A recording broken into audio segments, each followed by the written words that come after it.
Bienvenido a cada uno de ustedes. Es un gusto volver a compartir con ustedes. Estuvimos trabajando la semana pasada con el licenciado Carlitos. Él fue el encargado de dar la etapa de planificación.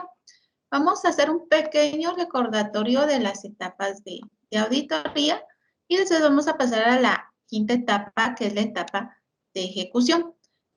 Aprovechando de que este espacio es un poquito, no somos muchos, en el momento que tengan alguna duda pueden interrumpir mientras vamos dando la capacitación. Es más que todo para que las dudas las resolvamos en el instante y no las dejemos hasta el final. No sé si pueden ver la presentación. Es correcto, licenciada, ya la tenemos en pantalla. Muy bien. Voy a apagar la cámara para que no se vuelva tan lenta la presentación. Como bien lo decía el licenciado Carlitos, las etapas de la auditoría financiera son igual como en las otras auditorías, tanto en la auditoría de cumplimiento como en la de desempeño. Vamos a hacer un pequeño repaso de las anteriores. Etapa de familiarización. Si ustedes se recuerdan, en esta etapa nos sirve para conocer lo que es la entidad a la cual vamos a auditar. Ver cuál es la legislación aplicable, hacer el análisis de los movimientos presupuestarios que ellos tuvieron, tener ese primer acercamiento, la primera visita que se hace para conocer el entorno de la empresa.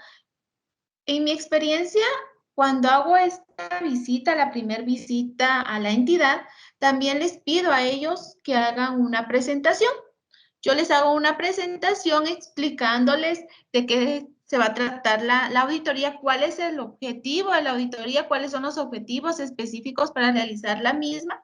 Y también les pido a ellos que me hagan una presentación en PowerPoint diciéndome cuál es el objetivo principal de la entidad, porque todas las entidades tienen una particularidad. Aunque ustedes hagan 100 auditorías financieras, se van a dar cuenta que cada una es diferente y cada entidad trabaja de una forma diferente, tiene objetivos específicos, tiene a población vulnerable que atender, y es por eso que es bueno conocer cuál es el rol principal de la entidad, y así como conocer el organigrama de esa entidad para ver quiénes son los responsables, a quiénes nos tenemos que dirigir cuando nosotros pedimos la información. Siempre cuando hacemos esta etapa de familiarización dejamos a una persona enlace a la que nosotros vamos a tener esa comunicación directa, a quien vamos a tener, a quien dirigirle los oficios, quién nos puede resolver una duda inmediata, quién nos puede abocar a las personas responsables directamente con las actividades específicas que realice la entidad. Después de la etapa de familiarización pasamos a la etapa de planificación. Esta etapa la vimos la semana pasada, y en esta etapa, igual como en la anterior, se trabajan lo que son guías de auditoría. ¿Cuál es la diferencia entre una guía, una cédula de auditoría y una hoja de trabajo? Bueno, las guías son las que nos dan el manual de las respectivas auditorías, tanto financiera, cumplimiento y desempeño. Tienen guías que son los lineamientos para poder estandarizar el trabajo de auditoría. Como bien se les explicó, las auditorías se rigen por lo que son las normas ISAI.GT, que son las adaptadas a nuestro país. Estas ISAI se trabajan así en todas las entidades fiscalizadoras superiores, y por eso se pretendió estandarizar el trabajo utilizando guías. No quiere decir que estas guías no se puedan modificar, que sean camisas de fuerza. Estas guías es lo mínimo que nosotros tenemos que trabajar. Estas guías se pueden mejorar en el transcurso de nuestra actividad. Recuérdense que tenemos la guía 9, que es la comunicación escrita, cuando nosotros hacemos el requerimiento de información.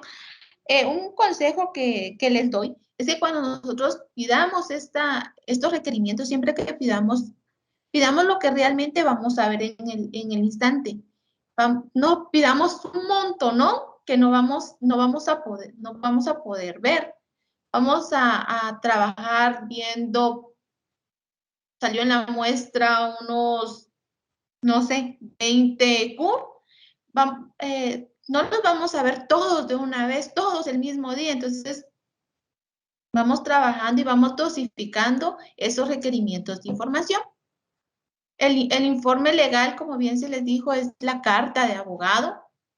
Realizamos también cuestionarios de control interno, que es la guía 13. Hacemos esta evaluación de los cuestionarios de control interno en la guía 14. Esta es una guía muy importante que es la materialidad. Esta ya la vimos la semana pasada, pero quiero hacer énfasis para la siguiente etapa que toca de ejecución. Esta guía de la materialidad es fundamental que la realicemos porque aquí nos vamos a dar cuenta qué tan materiales son las cuentas, los rublos que nosotros estamos revisando, qué tan material es hacer un hallazgo, que si realmente no va a salir más caro hacer el gran papeleo que lo que se encontró. Es por eso que nosotros hacemos esta guía, que es la materialidad. Recuérdense que nosotros en auditoría financiera, nuestro producto es el informe de auditoría y el informe de auditoría es el dictamen. Y vamos a ver los diferentes tipos de dictamen que nosotros podemos ver.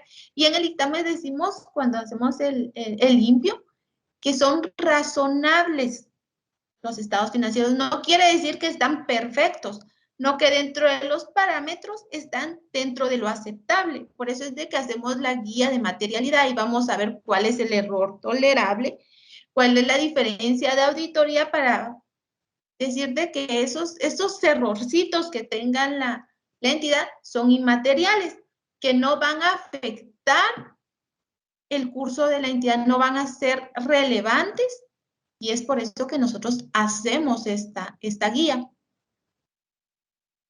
Después realizamos el riesgo de auditoría, hacemos esa evaluación del riesgo. Hacemos la guía 18, que es la evaluación de la importancia relativa. También hacemos la guía 19, que aquí vamos a especificar todo lo que todas las cuentas y vamos con base al error tolerable, vamos a ver cuáles están debajo de ese error tolerable. La guía 20 determinamos lo que es la muestra de auditoría. Aquí podemos hacer el método probabilístico o el no probabilístico o hacer una mezcla de esos métodos. Realizamos lo que es el memorándum de planificación y realizamos lo que son los programas. En los programas vamos a detallar qué es lo que vamos a hacer en el transcurso de la auditoría. Y la guía 23 que nos dan los lineamientos de lo que tienen que llevar esos papeles de auditoría. Recuérdense que los papeles de auditoría, tanto guías, cédulas, hojas de trabajo, tienen que ir plenamente identificados, tienen que tener sus marcas respectivas, tienen que estar referenciados, tienen que tener una conclusión, tienen que tener un concepto de qué es lo que nosotros realizamos y identificar las marcas que nosotros realizamos en la auditoría. O podemos hacer una cédula de marcas si nosotros no detallamos en cada papel qué significa cada marquita que nosotros hacemos, podemos hacer una cédula explicando qué significa cada una de esas rayitas. Con las marcas de auditoría, recuérdense que tienen que ir con rojo. ¿Por qué los hacemos con rojo? Porque para poder distinguirlas, las referenciaciones también las podemos hacer con rojo. Y yo lo que hago no podemos hacer, las marcas tienen que ser diferentes una con otra y tienen que tener una consistencia. Si nosotros decidimos ponerle cotejado 2 liñitas, esa misma marca de auditoría la vamos a realizar para cotejado en toda la auditoría. La cambiamos hasta la próxima, si ya no nos gustó, si ya encontramos otra mejor que nos va a hacer recordar qué es lo que nosotros estamos haciendo. Recuérdense que cada marquita no las hacemos nada más para que se mire bonito y vamos a hacer todas las marcas y llenar nuestra hoja de trabajo con muchas marquitas, porque cada marca significa que nosotros realizamos una acción. Si nosotros ponemos una marca que nosotros cotejamos, quiere decir que nosotros sí lo cotejamos. Pues, una vez me preguntaron si las marcas de auditoría pueden hacer una carita feliz. Pueden hacer una carita feliz. Lo que se quiere es de que se diferencie una con otra, que no tengan tantas líneas, que no vayamos a hacer unas complicadas que después ni nosotros mismos vamos a saber qué es lo que nosotros hicimos. Y las referencias, yo más que todo, si hago las marcas y las referencias con rojo, cuando yo hago de una a otra, lo hago con azul. Hacemos lo que es el acta de apertura. El acta de apertura es la acta de apertura que dice que nosotros ya terminamos la etapa de familiarización, planificación y ya empezamos a lo que es la etapa de ejecución. Recuérdense que planificar bien nos va a evitar que nosotros, como se dice, le tiremos a todo lo que se mueva. Una buena planificación nos va a ayudar tanto en las auditorías como en cualquier etapa de nuestra vida, porque nosotros ya vamos a saber qué es lo que queremos, cuál es el objetivo general, cuál es el objetivo específico de la auditoría. Ahora pasamos a lo que es la etapa de ejecución. Al igual que en las anteriores, tenemos que hacer ciertas guías. Aquí vamos a ver lo que es la elaboración de los famosos hallazgos de auditoría. Estas son lo que nosotros vamos a trabajar en esta etapa. Luego de haber seleccionado la muestra, el auditor debe aplicar los procedimientos de auditoría a cada unidad de muestreo. Recuérdense que en la guía 20 nosotros determinamos cuál iba a ser la muestra de auditoría. ¿Qué era lo que nosotros íbamos a hacer? ¿Cuál era el método que íbamos a utilizar? Si la íbamos a hacer por el método probabilístico o no probabilístico, o íbamos a hacer una combinación de ambos.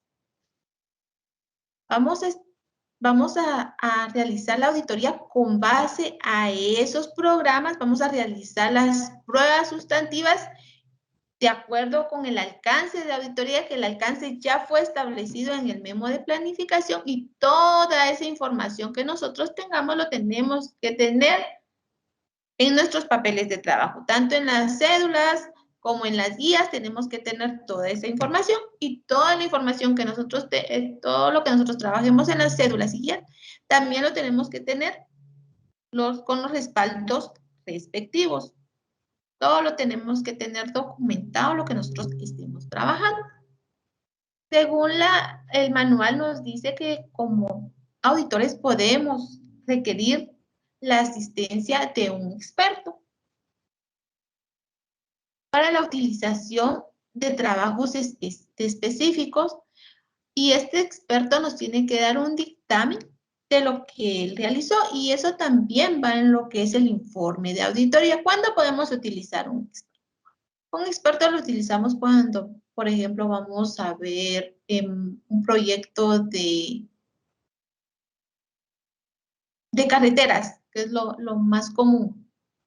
Bueno, nosotros como auditores podemos ir a ver que la carretera esté, podemos ver que se hayan hecho los procesos de licitación, cotización, que las facturas estén, no sea una empresa fantasma, que realmente se pagó lo que era. Podemos ver todo lo documental, pero hay aspectos que nosotros no los podemos hacer. No podemos ver que realmente esa carretera sí tenga las especificaciones, que el material sí sea el que nos están diciendo para la construcción de decirles de casas, igualmente, que las especificaciones realmente sean, el producto sea el que nos están entregando. Puede ser el experto para ir a ver una planta de tratamiento. Todos aquellos procesos que nosotros como auditores no los podamos verificar, es allí cuando pedimos la ayuda de un experto. La obtención de la evidencia. La obtención de la evidencia que nosotros realicemos en nuestra auditoría tiene que ser relevante, fiable, suficiente y adecuada. Suficiente nos habla de cantidad, que si realmente lo que nosotros estemos realizando, la muestra sea lo suficiente con respecto al universo. Adecuación nos habla de calidad. ¿Qué nos quiere decir eso? Que no por ser mucha evidencia no va a ser de calidad. Esto tiene que ir de la mano. No porque vamos a hacer mucho la calidad para ser menor, la relevancia, que sí realmente sea importante, fiable, que donde nosotros encontremos esa evidencia de auditoría sí sea confiable. La evidencia tiene que ser suficiente, pruebas adecuadas, pertinente, realización con el objetivo de la auditoría y competente, además de creíble, confiable. Vamos a ver lo que son los errores y la comisión de delitos. ¿Qué son los errores? Son todos aquellos aspectos que no tuvieron una intención. ¿Y qué son los delitos? Son los que, como dirían los abogados, con alevosía, ventaja, se hizo una malversación, algo que sí hubo intención de hacer el fraude, por decirlo. Y algo muy, muy importante, recuérdense que nosotros como auditores no podemos tipificar delitos. Si nosotros encontramos algo que esté mal, nosotros tenemos la obligación de denunciar, pero no podemos tipificar delitos. Nosotros presentamos al Ministerio Público todas las evidencias según nuestro expertise como auditores, pero nosotros no podemos decir aquí hubo malversación. No, nosotros presentamos todas las pruebas, denunciamos lo que nosotros encontramos, pero no podemos tipificar delitos. Aquí es cuando se trabaja la cédula 27, en la acumulación de errores. Aquí vamos a ver cuáles fueron esos errores que nosotros encontramos. Y aquí es muy importante, ¿se acuerdan de que les hablé de lo que era la guía 15, cuando la materialidad? Aquí vamos a ver qué tan materiales son esos errores, qué tan material es formular un hallazgo, ¿no? Muchas veces, como se dice comúnmente, sale más caro el caldo que los frijoles. Si nosotros vamos a hacer un hallazgo porque, por decirle, no estaba foliado algún expediente, o sea, porque no estaba foliado, no, eso, ¿qué importancia tiene?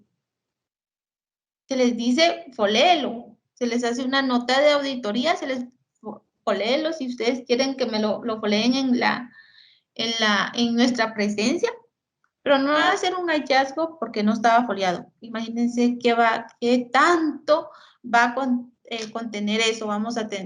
Tenemos que hacer el hallazgo, tenemos que notificar porque no estaba foliado. Después ellos se tienen que defender porque no hicieron, porque ese expediente lo encontramos así.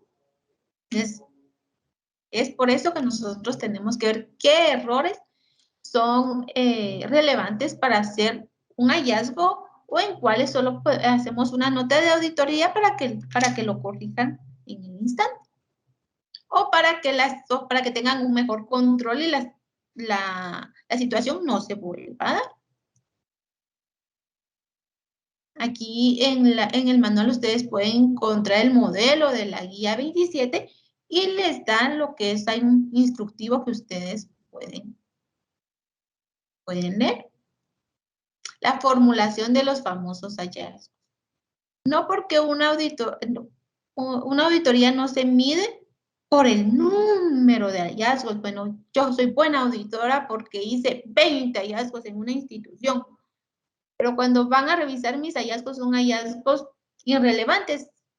Entonces, es allí que una auditoría no es por la cantidad de hallazgos, sino que es por la calidad de los mismos, que realmente estos hallazgos sí tengan un impacto. Y en la formulación de hallazgos tenemos parámetros que seguir. Tienen que tener un título, una condición, un criterio, una causa y un efecto. ¿Qué es el título? El título tiene que decir, cuando yo lea el título, voy a entender de qué se trata el hallazgo. Eso es lo principal, que el título me diga de qué fue la situación, qué fue lo que nosotros encontramos. Nosotros ya tenemos dentro del sistema una lista de hallazgos. En esa lista nosotros verificamos el que se adecue a la situación encontrada.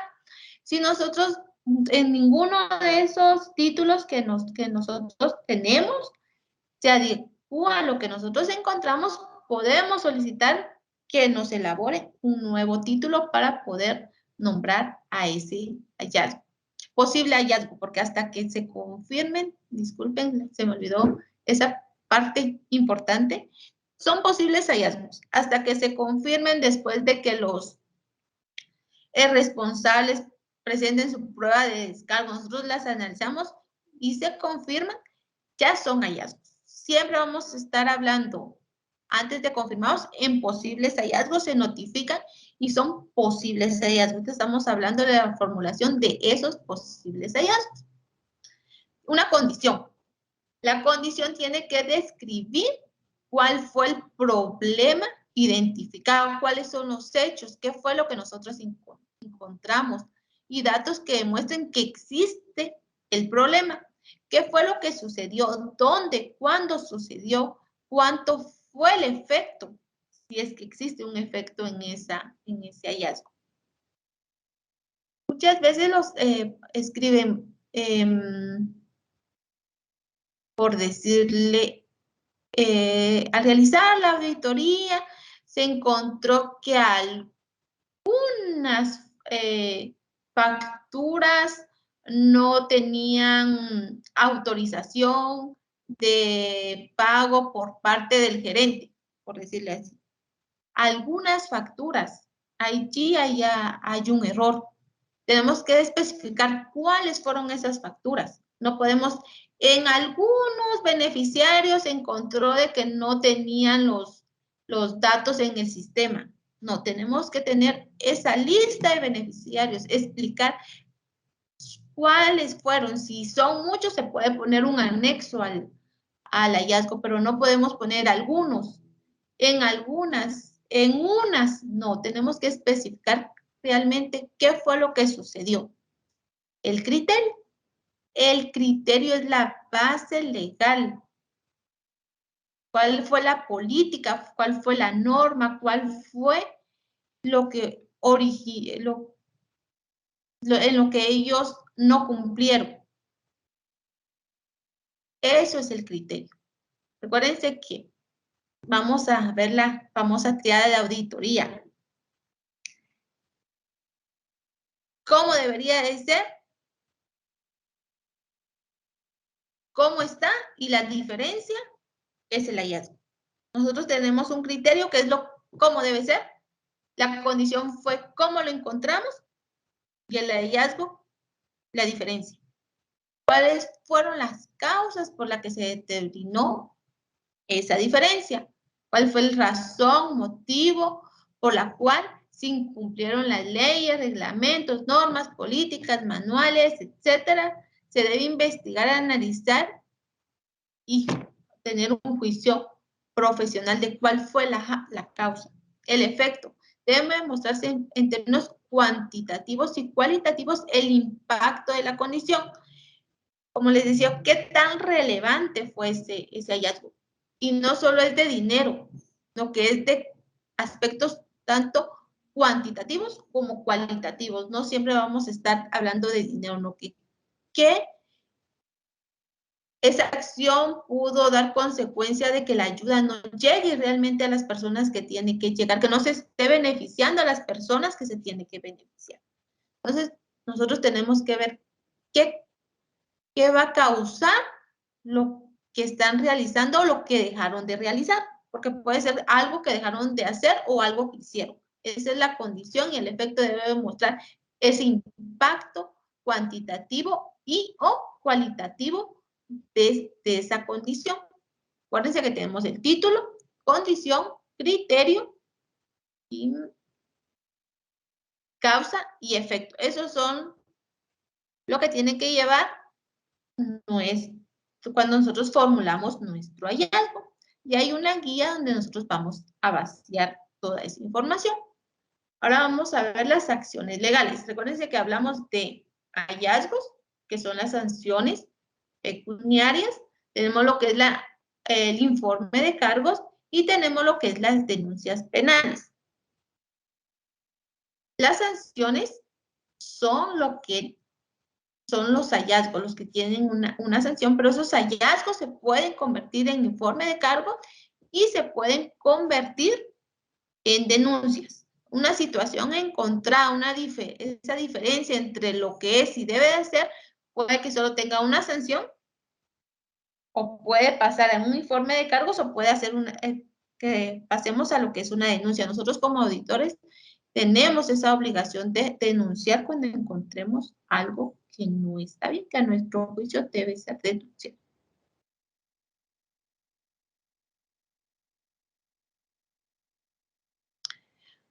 Esto es muy importante. ¿Se recuerdan de que les hablé de una etapa de familiarización donde nosotros conocemos quiénes son nuestras autoridades? En la guía 28 vamos a pedir que actualizar esa información de quiénes son las personas que estuvieron y están en el periodo de la auditoría. Recuérdense que una auditoría puede abarcar varios años y pudieron haber varias personas que ocuparon el cargo, un determinado cargo en esa entidad. Aquí nosotros tenemos que pedir, yo siempre pido que me den fotocopia de DPI para ver los nombres completos. El RTU nosotros lo podemos ver en la página de la SAT.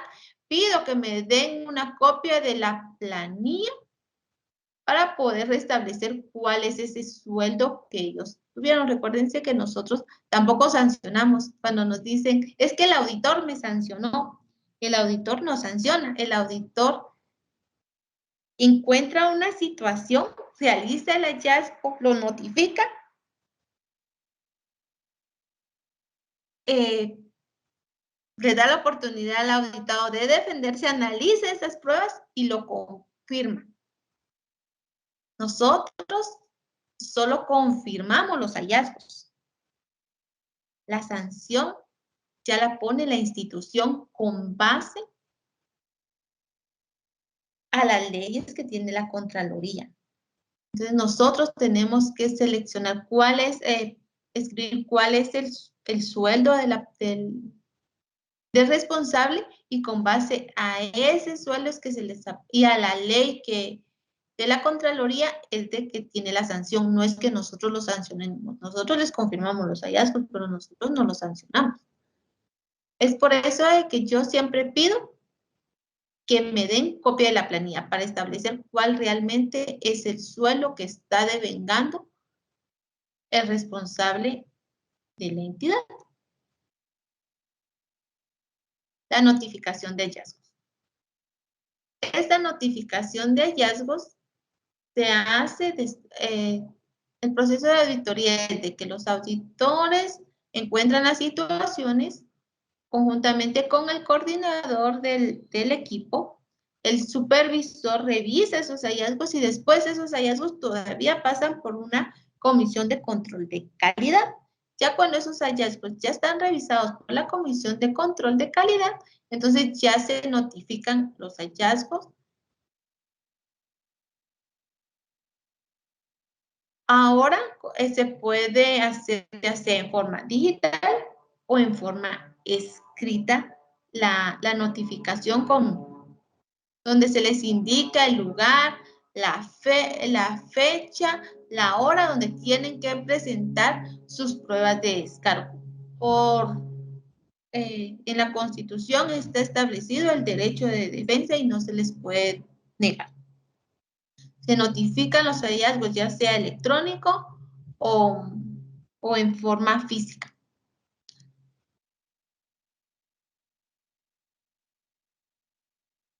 El equipo, después de haber notificado los hallazgos y haber dado el tiempo que la ley estipula, ya se realiza lo que es una reunión con los posibles responsables, porque como todavía son posibles hallazgos, con los posibles responsables de la situación encontrada, donde allí ellos presentan lo que son sus pruebas de descargo. Se suscribe un acta, que es la guía 30, que es la acta de comunicación y cierre de auditoría. Ahora con todo esto de la pandemia, las reuniones se pueden hacer virtuales y la grabación es ya no se realiza lo que es el acta, ¿no? Que la grabación que queda de la reunión es la prueba que tenemos de que sí tuvieron el derecho de defensa, sí pudieron expresar todo lo que ellos creyeron conveniente, y en el mismo sistema ellos también suben lo que son sus pruebas de descargo. Este es el modelo de esa acta de la cual les hablaba sobre la comunicación y cierre de la ejecución de la auditoría. Aquí a ellos se escribe todo, cuando se hace en forma presencial, se tiene que especificar que se les leyeron los hallazgos, que sí se les dio con cuál fue el oficio de notificación, de cuántos folios contan sus pruebas de descargo, porque las pruebas de descargo sí tienen que ir foliadas. Hay un punto en la cual ellos se pueden manifestar si así lo desean, y con eso nosotros cerramos lo que es la recepción de las pruebas de descargo. Después de haber recepcionado esas pruebas, el equipo de la auditoría tiene la obligación de leer cuidadosamente cada uno de los comentarios presentados por cada responsable y verificando conjuntamente con los documentos de descargo y pruebas presentadas para formar una conclusión que será de soporte ya sea para desvanecer, para modificar o para confirmar el hallazgo notificado. Se tiene que llenar lo que es una guía, que es el análisis de respuestas de los auditados. Y aquí está el modelo. Aquí es la 31.1 y la 31, que aquí se describe y se pone cuál fue el comentario que ellos hicieron. Y ese comentario de los responsables va en el informe de auditoría. Tienen que ir, se escribe el hallazgo y se escribe cuál fue el comentario que ellos hicieron y se hace lo que es el comentario de auditoría. Ustedes encontraron la situación, la notificaron, los responsables, posibles responsables de la situación encontrada, presentan sus pruebas de descargo. Ustedes tienen la obligación como auditores de leerlas, verificar lo que nos están adjuntando a ese comentario, porque ellos pueden decirnos muchas cosas, pero con base a las pruebas, a los documentos que ellos nos están adjuntando, nosotros ya hacemos ese análisis. El equipo de auditoría puede dar respuesta a cada una de las afirmaciones o contradicciones que presenten los responsables y rendirá una explicación razonable e integral de las mismas. Para ello será de vital importancia la conclusión emitida en la guía 31, que es el análisis de respuesta, y 31.1, que también es el análisis de respuesta, para finalmente realizar un comentario ampliamente detallado, dando a conocer las razones por las cuales se desvanece o confirma el hallazgo. Cuando ustedes leen algunas veces lo que son los comentarios, ya solo falta que digan se confirma porque así es.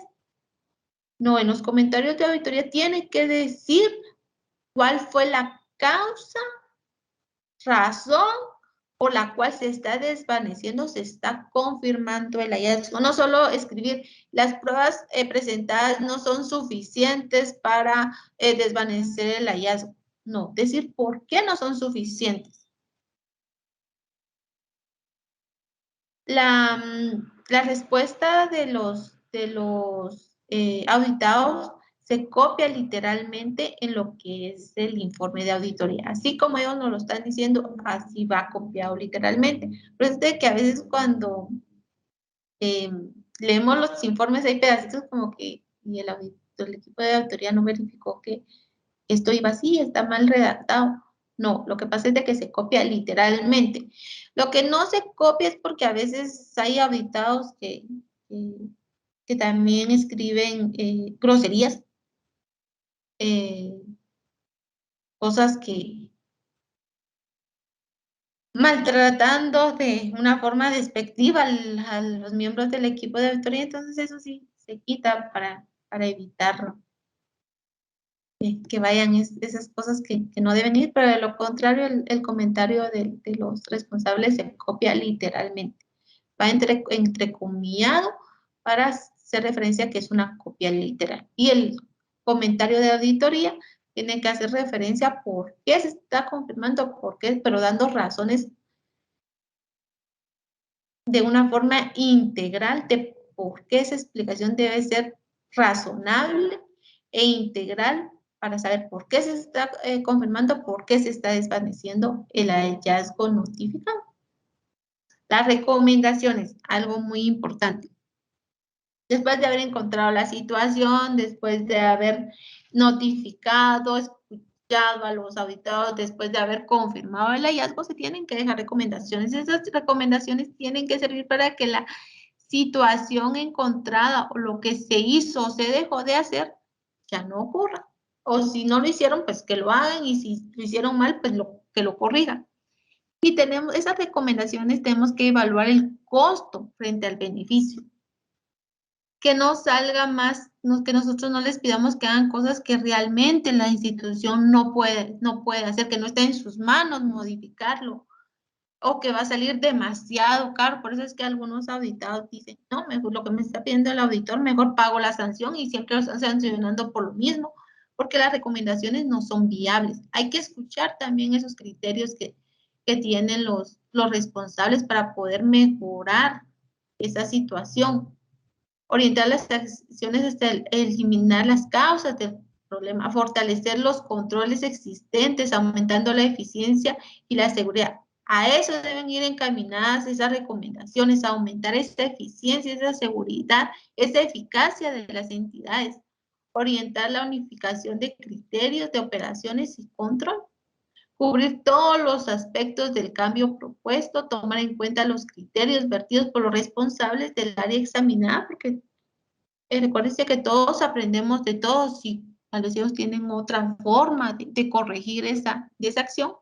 Entonces, también los tenemos que tomar en cuenta, porque algunas, como les digo, las auditorías son pueden haber auditorías multianuales o aun cuando se hace en el mismo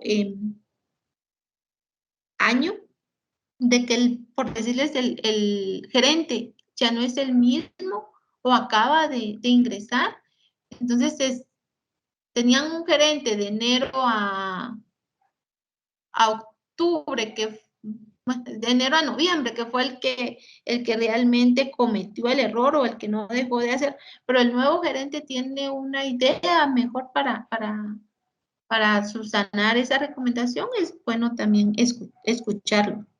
No con eso vamos a cambiar nuestro criterio como auditores.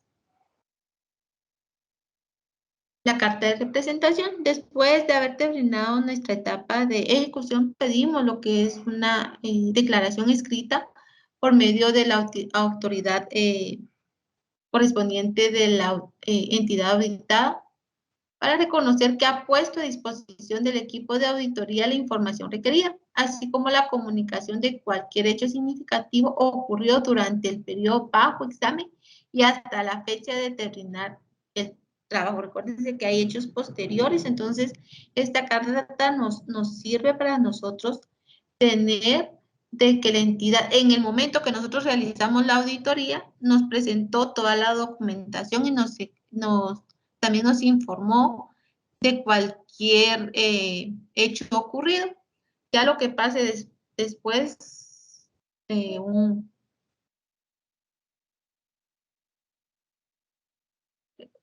para eso nos sirve lo que es nuestra carta de representación.